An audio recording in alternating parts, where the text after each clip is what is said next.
आज मैं आपको बताने वाला हूं कि as an accountant, as a businessman, एक बैलेंस शीट को कैसे अंडरस्टैंड किया जाता है, कैसे समझा जाता है कि बैलेंस शीट में क्या क्या एंट्रीज हैं। तो बैलेंस शीट की तरफ बढ़ने से पहले मैं आपको एक अकाउंटिंग का छोटा सा कॉन्सेप्ट समझाना चाहता हूं, जो है बिजनेस एंटिटी कॉन्सेप्ट। इसका मीनिंग है बिजनेस सेपरेट है और उसका ऑनर सेपरेट है। तो बिजनेस और उसके ऑनर के बीच में भी जो ट्रांजैक्शन होती हैं वो भी हमें बिजनेस बुक्स में, बिजनेस के अकाउंट्स में कैप्चर करनी पड़ती हैं और उनका रिफ्लेक्शन बैलेंस शीट में आता है। तो चलिए आप बैलेंस शीट की एंट्रीज की तरफ पहुंचते हैं। तो बैलेंस शीट में दो साइड्स होती हैं, एक है लाइबिलिटी साइड, एक है एसेट साइड। लाइबिलिटी साइड का मीनिंग है जो बिजनेस ने दूसरों का देना है, चाहे वो बिजनेस ऑनर का ही कुछ देना हो पैसा या बाहर वालों का जिनका देना है, तो वो है लाइबिलिटी साइड। और दूसरी है एसेट साइड, बिजनेस के पास जो कुछ है या उसे औरों से लेना है वो कहलाता है एसेट्स। अब डीकोड करते हैं लाइबिलिटी साइड को। तो लाइबिलिटी साइड में बैलेंस शीट में आने वाली सबसे पहली एंट्री जो होती है, that is the payable amount towards owner. तो उसको बोलते हैं कैपिटल। कैपिटल जो बिजनेस में लगी होती है उसको फर्दर डिवाइड किया जाता है।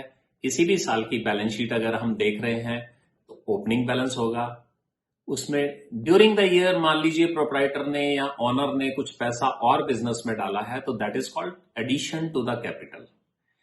उसके बाद कैपिटल और कैसे बढ़ेगी, ड्यूरिंग द ईयर जो भी प्रॉफिट कमाएगा बिजनेस, तो वो प्रॉफिट किसके लिए कमाया, ऑनर ऑफ द बिजनेस के लिए, तो वो ऑनर के अकाउंट में ऐड हो जाएगा। यानी कि जो पैसा कमाया गया वो ऑनर को देना ड्यू हो गया है।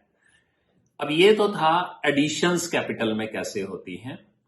उसके बाद ड्यूरिंग द ईयर ऑनर कुछ अपने पर्सनल एक्सपेंसेस के लिए बिजनेस में से पैसा निकालते रहते हैं, तो वो उनकी ड्राइंग्स कहलाती है। तो ये जो कैपिटल बढ़ाई थी हमने उसमें से ड्राइंग्स को माइनस कर देंगे, तो net amount payable to the owner निकल आएगा। सबसे पहले पैसा लिया बिजनेस ने, किससे लिया था, ऑनर से। अब बिजनेस में मान लीजिए और पैसा चाहिए, तो वो पैसा कहां से आएगा, वो पैसा लोन की फॉर्म में लिया जाता है। अब लोन भी दो तरीके के हो सकते हैं। लोन्स वो बैंक से लिए जा सकते हैं या कुछ पर्सनल सोर्सेज से लिए जा सकते हैं। अब बैंक से जब लोन लिए जाते हैं तो दो किस्म के लोन देता है बैंक।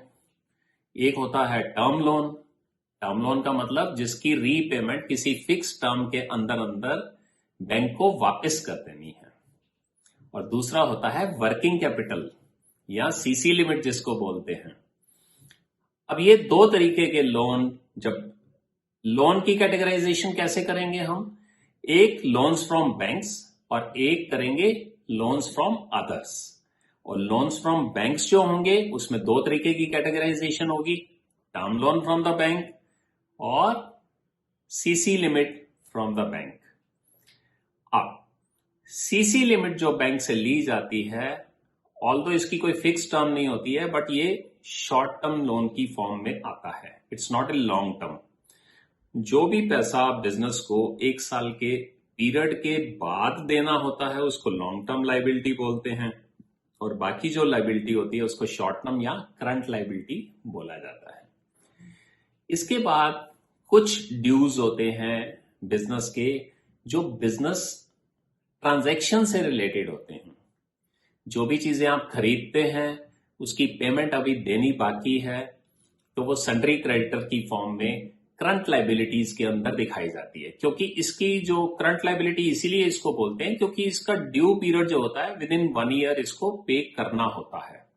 यानी कि क्लोजिंग डेट के जो विद इन 1 ईयर ड्यू होता है amount, that is called current liability.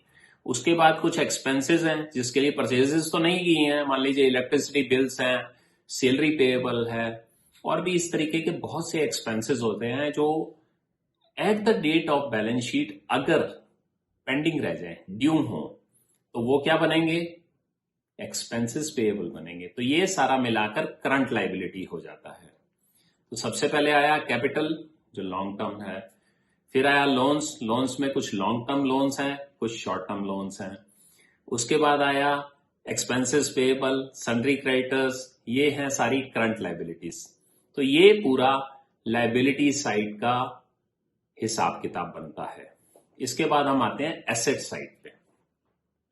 अब एसेट साइड में सबसे पहले वो एसेट्स आएंगे जो फिक्स्ड एसेट्स हैं, जो बहुत लंबी ड्यूरेशन के लिए बिजनेस में रहने वाले हैं।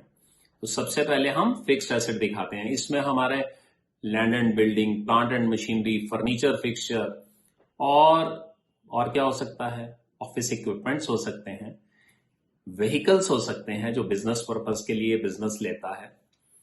तो ये सारी चीजें हम फिक्स्ड एसेट में दिखाते हैं।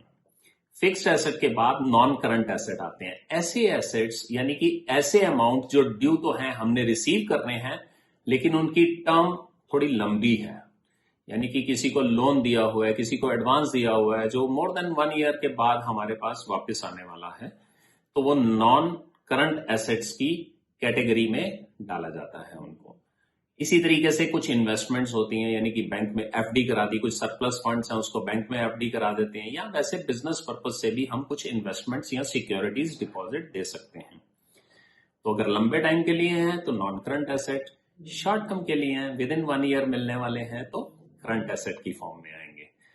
अब इसके बाद आएगा जो बिजनेस ट्रांजैक्शन से रिलेटेड है, या जब हम सेल करते हैं तो उसके अगेंस्ट कुछ पैसा हमारे पास वापस आने वाला है, तो वो सन्ड्री डेटर्स की फॉर्म में कैटेगराइज किया जाता है। तो ये था बैलेंस शीट का एनालिसिस, जिसमें 2 साइड्स थी, लायबिलिटी साइड्स और एसेट साइड्स।